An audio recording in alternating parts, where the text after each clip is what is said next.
Someone who most of you have seen on emails, if not have met, somebody that folks like John Calhoun and others who are on our volunteer committee have worked with and our JVCs have worked with, and that is Britt Conroy. He is EMO's Director for Public Policy. So if you haven't met him, I suggest you meet him at some point today. Feed him all your great ideas. But without Britt, really, most of this effort would not be possible. Britt's in the Capitol day in, day out. He's advocating for a lot of the things that matter to all of us. So pass it on to Britt. Thanks, Britt. Thanks, Frank. As someone who is constantly asked whether I'm a pastor or not, I'm actually going to go up and use the pulpit. I'm pretty excited about that. So one second.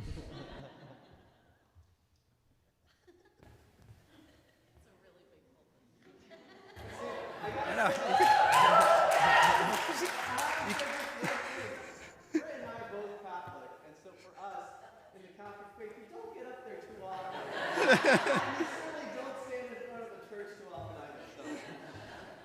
You can see so far from up here. It's really something.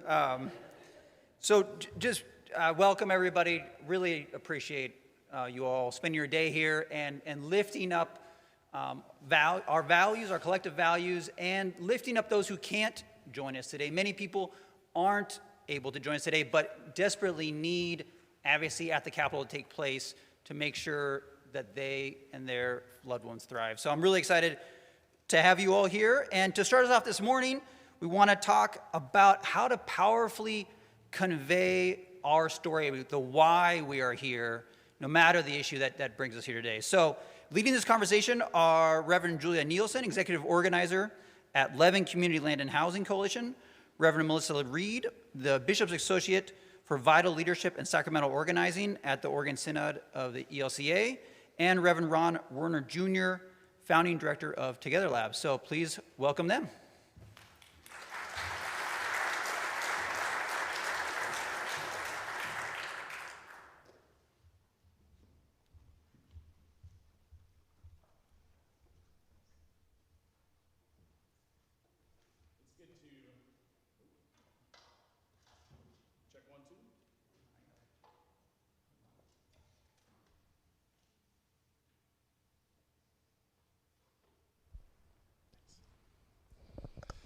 It is like a family reunion. It's been like a whole pandemic, and I forgot how to use microphones and be in front of people. But my name is Ron Werner, the director of Together Lab, and it's been an honor to partner with Levin Community Land and Housing Coalition and Ecumenical Ministries of Oregon on a piece of legislation, HB 3482, which I care a lot about because there are people in my life whom I love that are housing insecure.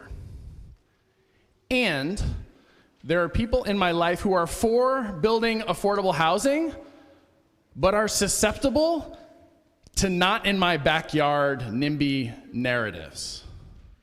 And without community engagement, their fear takes over, preventing us from building affordable housing. And I'm Reverend Julia Nielsen. I am the director of the Land and Housing Coalition, which is a statewide collective of faith communities building affordable housing on our land and organizing around housing. It's a real pleasure to join all of you and to talk about how our values can influence what happens all through our state, not only for the House bill that Ron just referred to, but for all of the legislation that we're going to be advocating for this morning and this afternoon. My friend Jake says, we're going to try to, he has this phrase, we're going to try to feed two birds with one scone this morning. We are going to tell you a little bit about HB 3482, and we're also going to talk about storytelling and the power of our stories. And many of you have done advocacy work for years, and this is a moment for us to come back together to tap into that muscle memory of the stories of why we're showing up today on a Wednesday in Salem. A little bit about HB 3482. And I'm curious, let's get our hands raised and moving a little bit. If you are a faith community or are connected to a faith community that has ever thought about building affordable housing on the land that you steward, will you please raise your hand? Go ahead, take a look around the room. That's most of the room. For those of you who have ever thought about building affordable housing on the land that you steward, have you ever run into red tape that created so much inertia you just wanted to give up on the project? Yes. Yeah, a good portion of you. Red tape, so much fun. How about, have you ever run into resistance, not just around affordable housing, but run into resistance from your neighbors because of ministry you were doing alongside folks surviving outside? Yeah. You are not alone. What HB 3482 would make possible is $10 million in grants and $10 million in loans to help with the pre-development costs related to building affordable housing on land owned by nonprofits, tribal communities, rural housing authorities. So often the red tape or a lack of community engagement can shut down a project that would provide housing for so many people on land that is stewarded by faith communities. We know of 48 congregations right now that are ready to sign up for these grants or loan programs should they pass the legislature. We're excited that this bill, 3482, has bipartisan support. It has been championed by Representative Gamba out in Clackamas County, Representative Javadi, who have been co-sponsors and chief sponsors of this bill. The Housing Alliance has endorsed this and made it a priority. And one of the beautiful things as we've been working with affordable housing developers on this legislation, that they tell us faith communities are particularly great partners because we've been around a long time. We don't just say, all right, in 90 days, you got to give us the cost, seal the deal, as someone trying to sell the land to an affordable housing developer might. We have been stable in our communities for a long time, and a bill like this would help us continue to be a stabilizing force in our communities for even longer. I see some of you writing furiously the details of this bill, and yes, details are important, and we'll have one-pagers and all sorts of pathways for you to get the information and the technical details to your senators or representatives today. But that's only one part of advocacy, and I would argue, I'm looking at Britt, he might disagree, that it's actually the least important part of what happens in these meetings. The most important part, in my experience, is these legislators know that we are connected to our communities. That the people who will be directly impacted by legislation like this, and legislation we'll hear about today, we carry in our hearts. They are us. They're in our congregations and they're in our communities. And it's a chance for us to tell those stories about what bills like this would make possible in Oregon and how they can be a part of making that possible in Oregon. Jules, tell us a little bit about storytelling. Thanks, Ron. So we're going to spend about 10 minutes learning about just the fundamentals of what it means to create stories of the kind that Ron just referred to. And you're going to hear one from Melissa Reed in a moment. And then you are also going to have the opportunity and the time to begin to work out your own. So as you're sitting here, know that we've built space in for you to be able to practice this and get ready for your legislative visits in the afternoon. So story is fundamental, of course, to being human. It's fundamental to advocacy. And Ron explained a little bit of why, but I think it's because advocacy and organizing are about moving people, their hearts, their feet, their money, their decisions. The language of emotion and the language of movement are related. You move someone's heart, you move them into a decision-making space, right? So every single person, I truly believe this, every single one of us, every human person has at least one compelling story, something that not only motivates us personally, but also drives us to bring other people into what is important to us. I know I've often spoken to people, they say, nothing's ever happened to me, I don't have any stories. And then about 5 minutes after I started asking them questions, they're telling me something so powerful that I want to go wherever they take me, right? Every single person has a story. In fact, many of us have many stories to tell because our lives are complicated and diverse. For example, I could tell you a story right now about why I feel strongly about supporting mental health services for veterans, because I have 2 veterans in my family who died of suicide. Or I could tell you about why I organize for affordable housing as a home-owning person. I could also tell you why I advocate for reproductive health care services in Idaho as a resident of Oregon, because I am a woman who needed those services. Any life experience is a possible public story. And we can use them to move someone else, because stories are what we are all made of, and our stories touch the stories of another person. So moving others to act is absolutely about sharing. Okay, how are we going to do this? We're talking about legislation now, right? Okay, how is it going to work? What are the details, strategy, timeline, numbers? Those things matter. This is particularly important to legislators. How many people will this help in my district, right? For how long? At what cost? For sure. But the why does it matter is what really gets to me, to you, and to our future. If we want people to shake up their lives and make new kinds of decisions, challenge their routines, themselves, take risks, it's not enough to tell them that something is right. It's not enough to tell them what to do. We have to explain and get them to feel why it matters to them. Does that make sense? There's a difference, isn't there? Stories are most persuasive when they're carefully prepared. Some of us are really good at telling stories off the cuff, but I know that I am not, and I have to prepare very carefully, especially if we want people to take us seriously, and especially if we want people with power to take us seriously.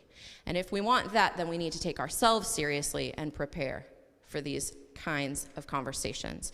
So I'm going to give you a moment between each of the next sections. I'm going to explain how to build a story that will actually move people, that you will be able to use. I'm going to give you a moment to reflect in between each of these portions and to begin to build a map of your own story. So if you have a pen and pencil or your iPad or your phone, something ready that you can start to take notes as your stories get triggered in your mind, that will be helpful. But there are only 3 major parts to an effective storytelling moment. Just 3. It has to have a plot. It has to go somewhere, right? It can be about anything, and I mean anything. I just gave you 3 examples of things. I could come up with 25 more from my own life. Any issue that matters to you, it's just what moves you. What's your deal? What drives you? This helps people not only to understand you, not to test whether they agree with you, yes or no, but to bring compassion into the room. And you want compassion in the room. You want to open with a really powerful statement, and that could just be your name and why you're there, right? You want to be moving, not because you go on, not length, but because whatever you're saying is going to give new insight. You want to be specific. It's helpful to be specific. Give it from the heart. People say, I'm afraid I'm going to cry. I'm afraid if I tell my story that I'm going to be embarrassed.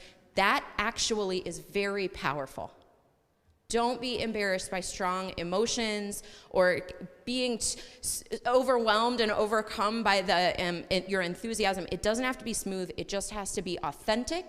And here's the trick. It has to be true. It has to be true. You want to communicate whatever it is you're trying to say in the fewest words, so be concise, because we don't have a lot of time, right? We want to be powerful and we want to be precise.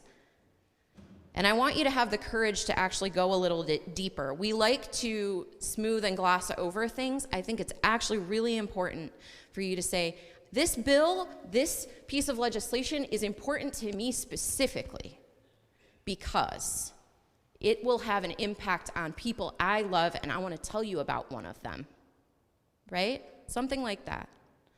So I want you to just take a moment and think about, we're going to talk about some bills later, of course, more, but you just heard from Ron about House Bill 3482. Just take a moment and think about some of the issues that are going to be ahead of us today, and what are some words, stories that pop into your mind, people, specific names that are related to any of those issues that we're going to be working with legislators on this afternoon.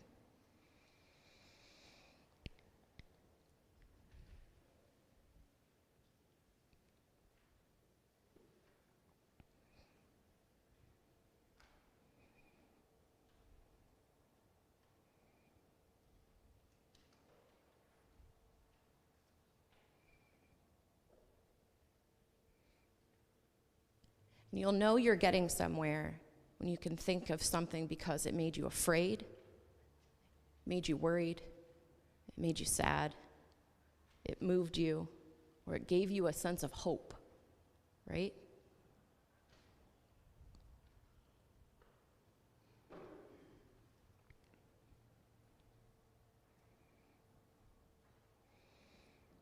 Now, we talked about plot.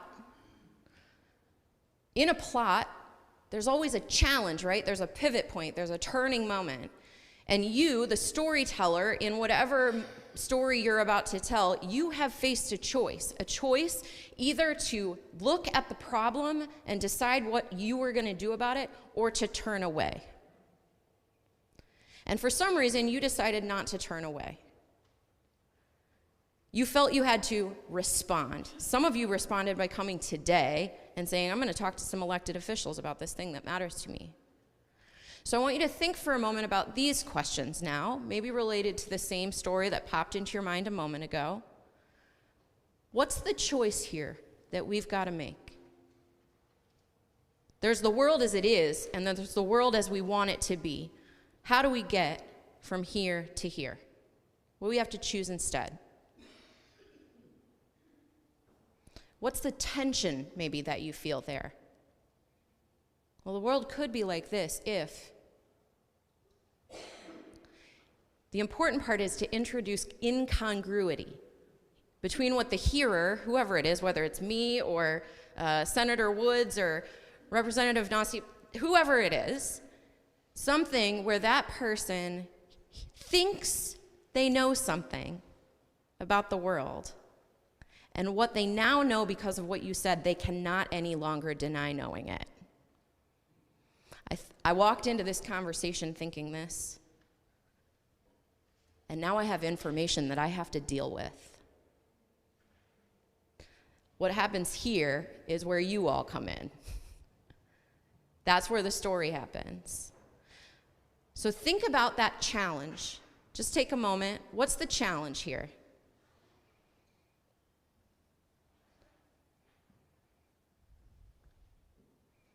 Might be as simple as, I don't want to live in a world anymore where children are killed by guns.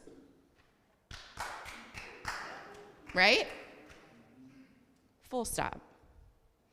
I want my nephew to be able to go to school without being afraid of whether there's going to be a lockdown that day. Right? You can say whatever it is, but there's a challenge there. Now you know that my nephew Keaton is not safe in school because we have guns everywhere. What do you do with that information? Okay, so then there's action, right? Because we're moving people, and we want them to hear something, and we're telling them our stories, and then we need something to happen about it, right? We don't just want it to lay there in the room, like flailing about in the middle. So what? You want to make your choice everyone's choice. What is our challenge? My challenge is this. But now I'm going to make it everybody's problem. Why is it urgent? What is the alternative vision you see? What's the hopeful outcome you want to create together? What do you hope for? You just described the world as it is, now describe the world as you envision it, if we all come alongside you. So I want to let you take a moment with that. Look into the future. What's different? In a sentence.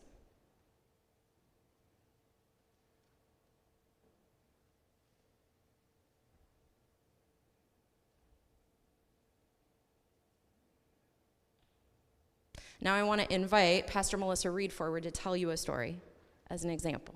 So you have one right in front of you as we move forward today. Thanks. Did you just be here? I was going to climb up into that big pulpit, but I think I'll hang out with you all. Good morning, representatives. I'm Pastor Melissa Reed, Bishop's Associate for the Oregon Synod, a body of 25,000 Lutherans, 113 ministries stretched across the state of Oregon. And I show up today as a faith leader and as a granddaughter and mother. I carry two men with me into this work for Housing for All. My grandfather, Raymond O'Keefe, a World War II veteran who returned from war, a hero and a houseless alcoholic who would have died on the streets if it had not been for the Veterans Administration. I also carry my 14-year-old son, Jack, who struggles with intense anxiety and depression due to the impacts of ADHD and the trauma of these times. He struggles every morning to get out of bed and get to school. He says things like, "Mom, what's the point?" 3 years ago, I accepted a new call, moving from a local congregation to a statewide denominational role during a housing emergency because I experienced the power communities of faith and courageous love can have when we come together from across disparate parts of Oregon to address issues of human dignity. And a global pandemic and racial reckoning later, the housing crisis has only grown, as has a sense of our state's history of marginalizing particular communities. On my drive to my office in Portland, I pass human beloveds sleeping in tents along the sidewalks and under overpasses. And I can't help but think of my son, Jack, and his future. I see a veteran on the street, and he is my grandfather. These humans living outside are our ancestors, and we need to take care of them. And I know now this tragedy is not confined to Portland. In literally every faith community I visit, from Redmond to Medford, Brookings to Astoria, Portland to Prineville, I ask, what are the pressures on your community, on your families? And without fail, housing is the first issue that people raise. This is both heartbreaking and hopeful news. Heartbreaking because no community goes unspared and families are suffering. Hopeful because these faith communities are attuned to their neighbor's plight. Hopeful because these faith communities all steward land that can help address the affordable housing crisis in their own communities. Hopeful because as faith communities, we are in strategic, trusting relationships with ecumenical siblings and community-based organizations on the ground, attuned to both the needs and strengths of our local communities, the kind of relationships that create wraparound services and make affordable housing successful. Hopeful because we can accompany our neighbors out of NIMBY postures into supportive ally relationships around housing projects, as we are successfully doing in the wealthy Laurelhurst neighborhood in Portland. Hopeful because we have patient and persistent faith.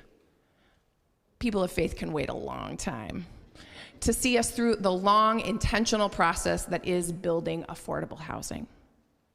What we need, however, more often than not, are funds to get our projects started. Pre-development costs are the first barrier most faith communities face when they discern a call to respond to the crisis of their neighbors and build affordable housing. And it is a barrier that can feel insurmountable and leave developable land vacant and on the table. We are doing our homework, representatives.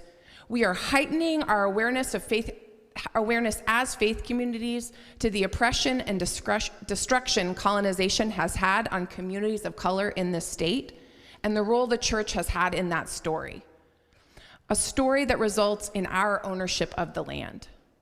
And we are discerning our call to be healers and participate in repair through that land by making sure every Oregonian can come home.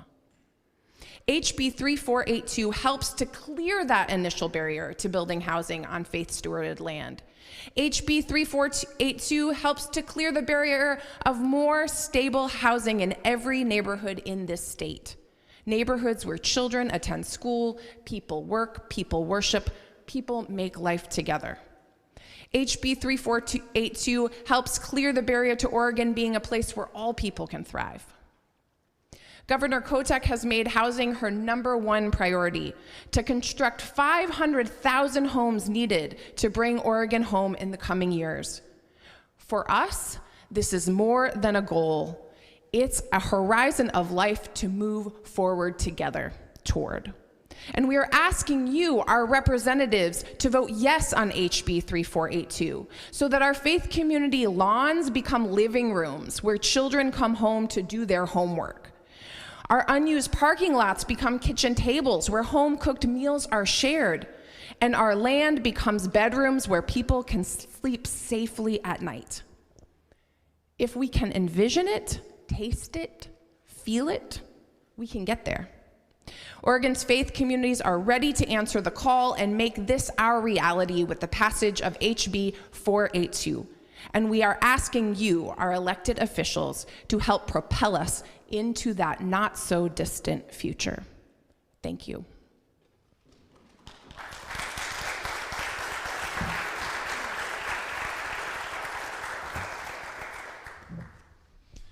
Thank you, Pastor Melissa. That was testimony that she gave in front of the committee that then voted to move this bill forward into Ways and Means. Thank you, Pastor Melissa. Let's take a moment and do a little bit of reflection on what we heard in that story. So go ahead and raise your hand. What was powerful about that story? Yeah, Marilyn. The revelation of Pastor Melissa's grandfather having gone through that trial and tribulation, but also knowing that he won't take you to it if he won't take you through it. He will take you through it. So God bless him. Thank you, Marilyn. Who else? What was powerful? Yeah. That very multi-sensory image at the very end about the kitchen table and the lawns to living rooms, and it was just so visceral. You could imagine it immediately. Yes. Yeah.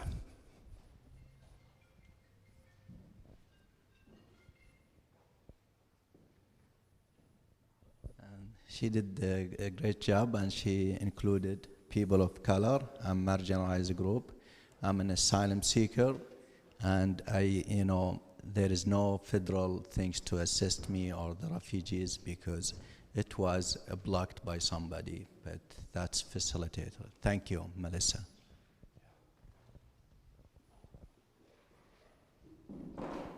Yes. I think the compelling part of just human dignity, when you hear about the people living on the street, and then also that it's not just in the cities, that it's across the whole state. Yeah, Chris. The part about what she was ahead of and the size of the Lutheran organization, to me as a legislator, I would think, oh, she can influence, there's a lot of people that believe this. Yes, this is not just Melissa here, great orator. She is connected on the ground. Absolutely. Where else? And just shout it out. Did we see moments, as Jules mentioned, of choice? Where was the choice that we heard in this story?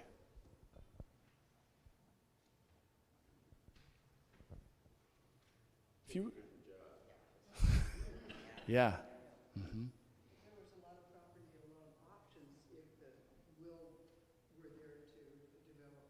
Yes. Yeah, when she said parking lots, how many of you all of a sudden were like, whoa, we got options? There are faith communities in every single community around the state, yes. Where was their challenge in the story? Go ahead, just shout it out. Pre-development costs. Yes. So now the legislator has to deal with knowing pre-development costs are a big barrier to making this happen. Yeah. Mm-hmm. And where was the action? Where's the pathway to action? Supporting 3482.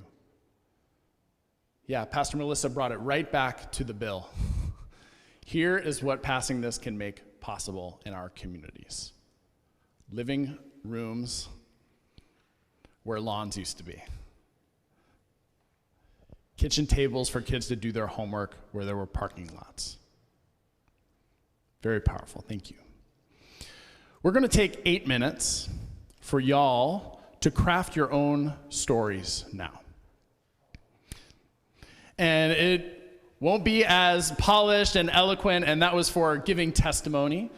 But what we invite you to do is to think through a story of why you came today. To think about choice that you would offer, challenge, and a pathway to action. So go ahead and take 8 minutes and just, draft it, chicken scratch, think about, root down in the story, your why.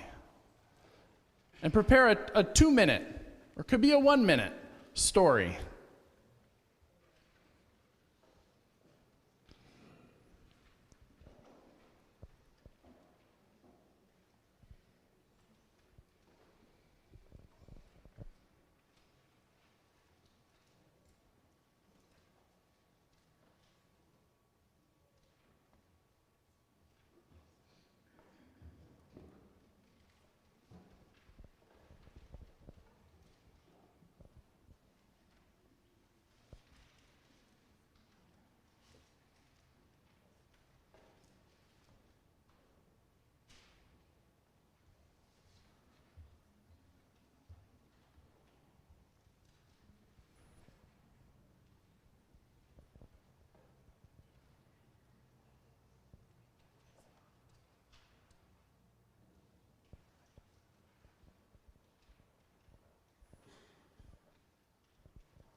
Yes. Yeah. And as you draft your story, it can be about this bill, sure. But if there are other bills that you came today to champion, and we'll hear more about them, feel free to write about that too. I'll let you know when we're at the halfway mark, and then 1 minute on the clock.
We are at the halfway mark. About 4 more minutes.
Two minutes.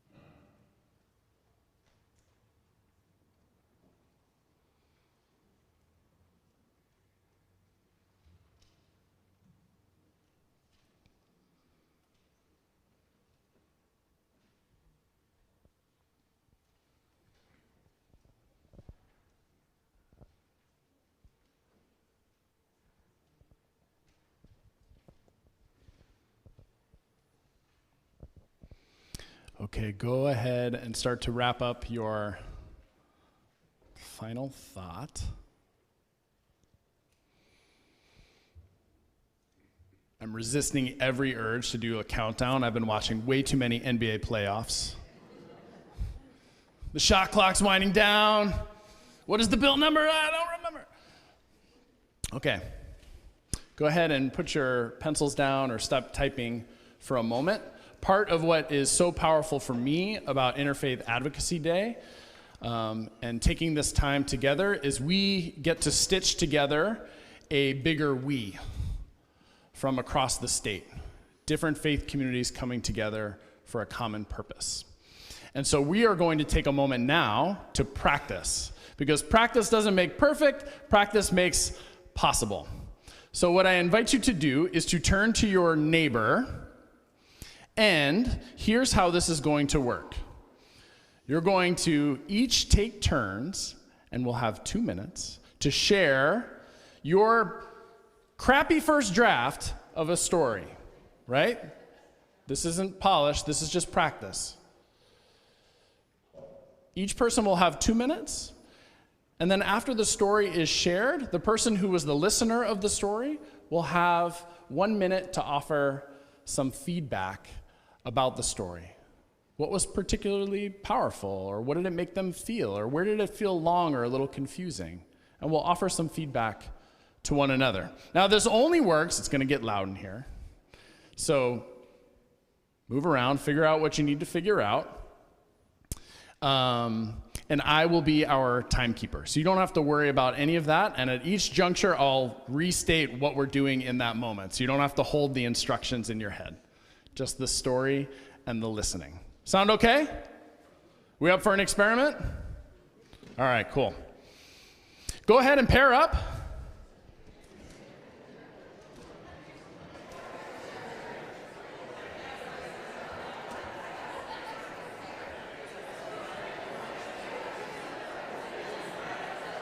I know.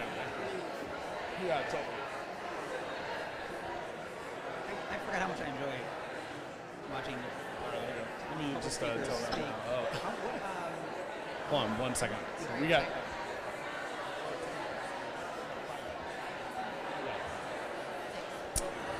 All right, if you haven't started already, your 2 minutes begin now.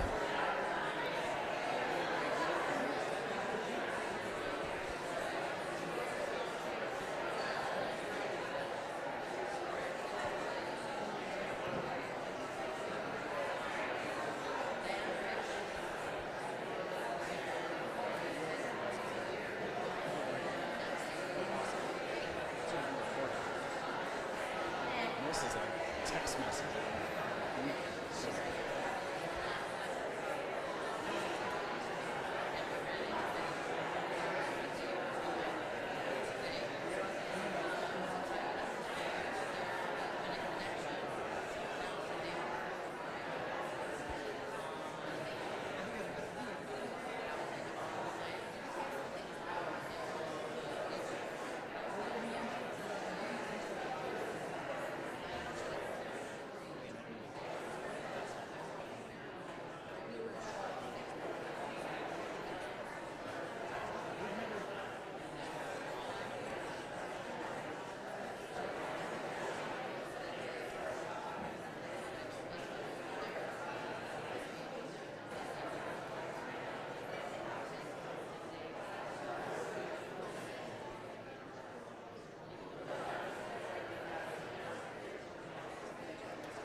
Okay.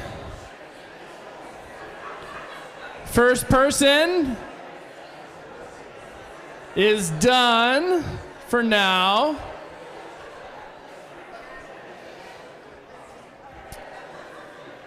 All right. We will now have the person who was the listener offer 1 minute of feedback to the story you just heard. So this is the chance to say, what was powerful about what you just heard? Where were you moved? Or maybe what was long or a little confusing, where they could maybe improve. So 1 minute for feedback before we switch storytellers. And your time starts now.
Okay, go ahead and thank your partner for offering that feedback.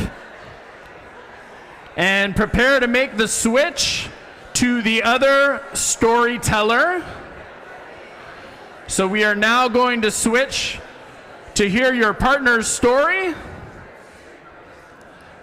for another 2 minutes. And those 2 minutes begin now.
Okay, I know those 2 minutes go really quickly.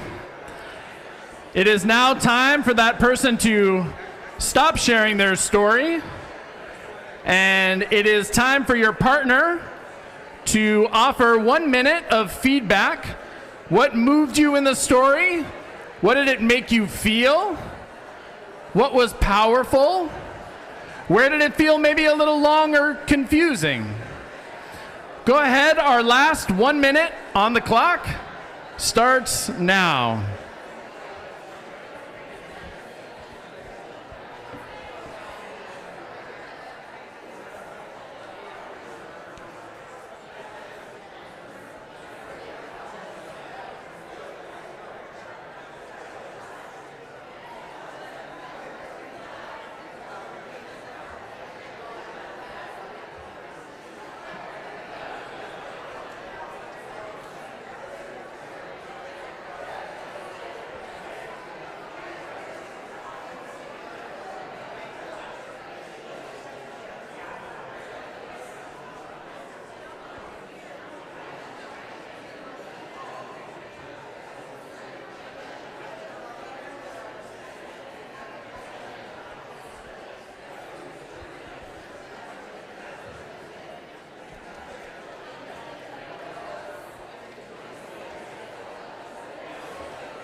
Okay.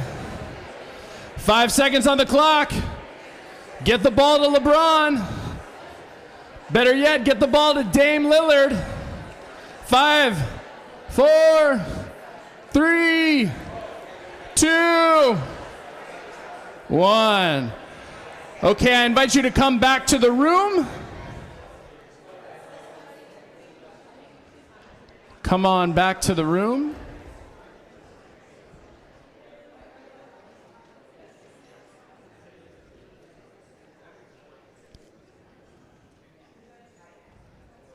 Invite you to come on back to the space.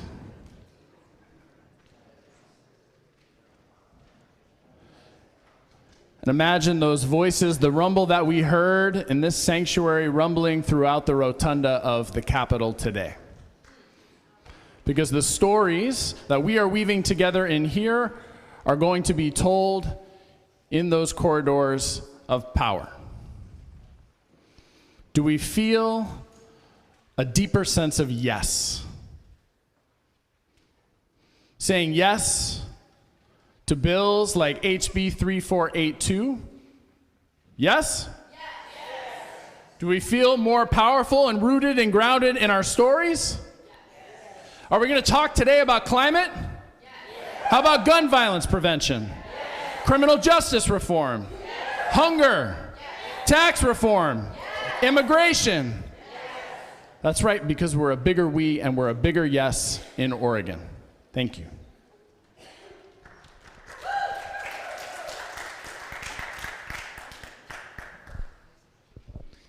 Thank you, Reverend Ron.